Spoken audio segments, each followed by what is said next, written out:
Sir ये फरमाइएगा कि chief justice की तरफ से ये रिमार्क्स आना कि जी 4 समातें हो चुकी हैं, इसके बावजूद जो हमारी कारकर्दगी है कि हम एक केस को ख़त्म नहीं कर पा रहे। एक तरह से बात तो वो ठीक कर रहे हैं कि इतना सारा टाइम सारे जजेस मिलकर एक केस को दे रहे हैं, लेकिन उसमें जिरा पे जिरा और सवाल दर सवाल हो रहा है। तो सर वो उजलत से काम ले रहे हैं आपके ख्याल में, या जो दीगर जजेस हैं वो कोऑपरेट नहीं कर रहे हैं उनके साथ? देखिए, दीगर जजेस भी जो हैं, वो भी सवालात उठा रहे हैं और कुछ अहम नौइयत के सवालात हैं।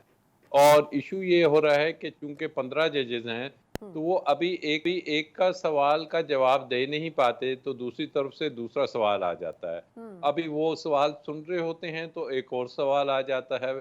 इसमें वुकला को चीफ जस्टिस साहब ने खुद भी पॉइंट आउट किया कि काफ़ी इश्यू हो रहा है। और उन्होंने जो तरीका अपनाया वो यही था कि आप सवालात नोट कर लें हुँ, और उनके जवाबात बाद में तसल्ली से दें और भले से लिख के दे दें।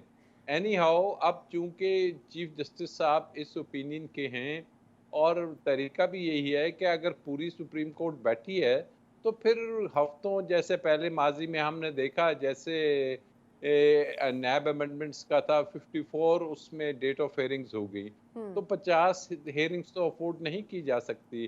तो अल्टीमेटली आई थिंक आज कंक्लूड होके फिर ये अभी इसमें जो असल चीज़ है कि फैसला अब देखते हैं कि इसमें फैसला क्या आता है।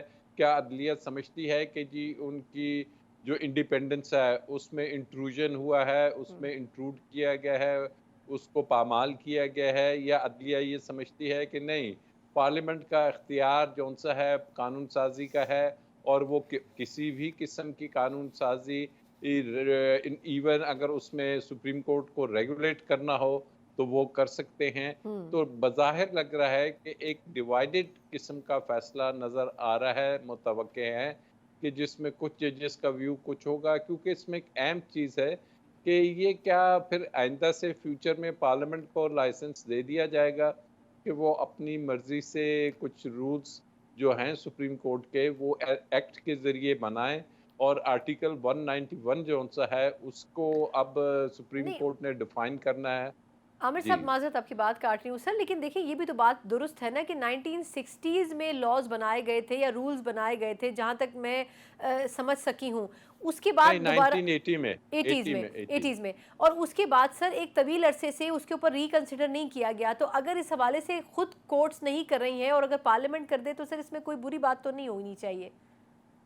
अब दिस इज़ द पॉइंट कि जिसमें हुँ, 2 मुख्तलिफ ओपिनियंस हैं। जी। एक ये है कि जी ज़रूर रूल्स बनाइए, लेकिन रूल्स आप खुद फुल कोर्ट को बुला के और आपस में, क्योंकि आर्टिकल 191 कहता है कि रूल साज़ी जौन-सी है, वो सुप्रीम कोर्ट करेगी। हुँ, लेकिन दूसरा व्यू ये है कि जी पार्लियामेंट को रूल के साथ-साथ एक लफ्ज़ लिखा हुआ है आर्टिकल 191 में should according to act and constitution. हुँ, तो एक्ट जौन-सा है वो पार्लियामेंट ही बनाती है।